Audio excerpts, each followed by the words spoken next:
There's no feeling more intense than starting over. If you deleted your homework the day before it was due, as I have, or if you left your wallet at home and you have to go back after spending an hour in the commute.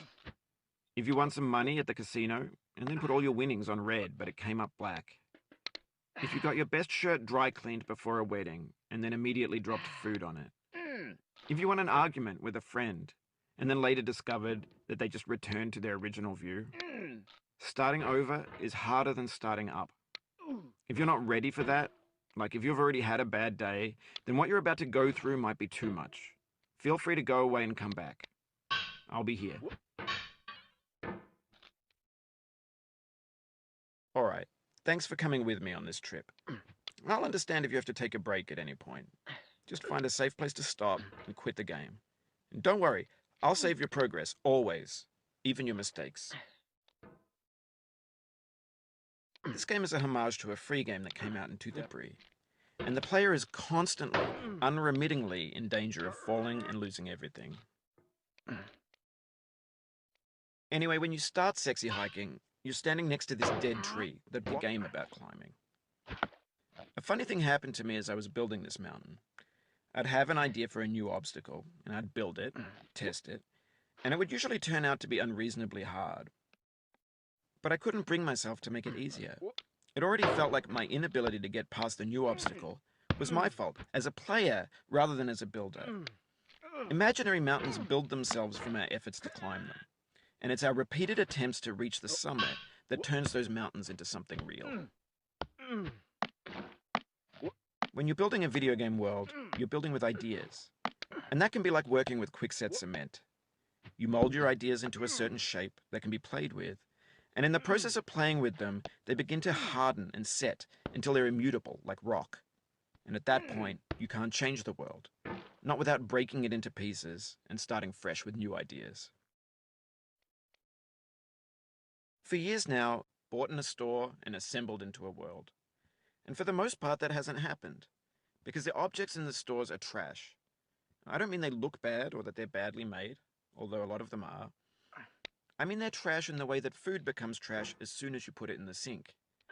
Things are made to be consumed and used in a certain context, and once the moment is gone, they transform into garbage. In the context of technology, those moments pass by in seconds.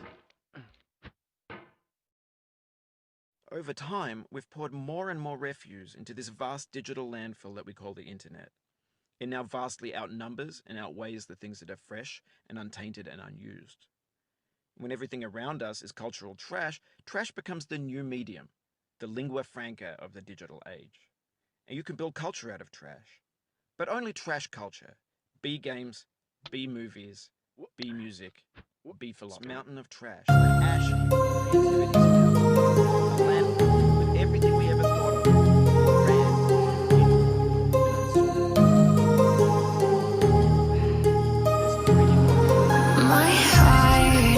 Rages around like an ocean in my head, because there are so many things that I left unsaid.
this game to you, the one who came this far. Oh no. I give it to you with all my love.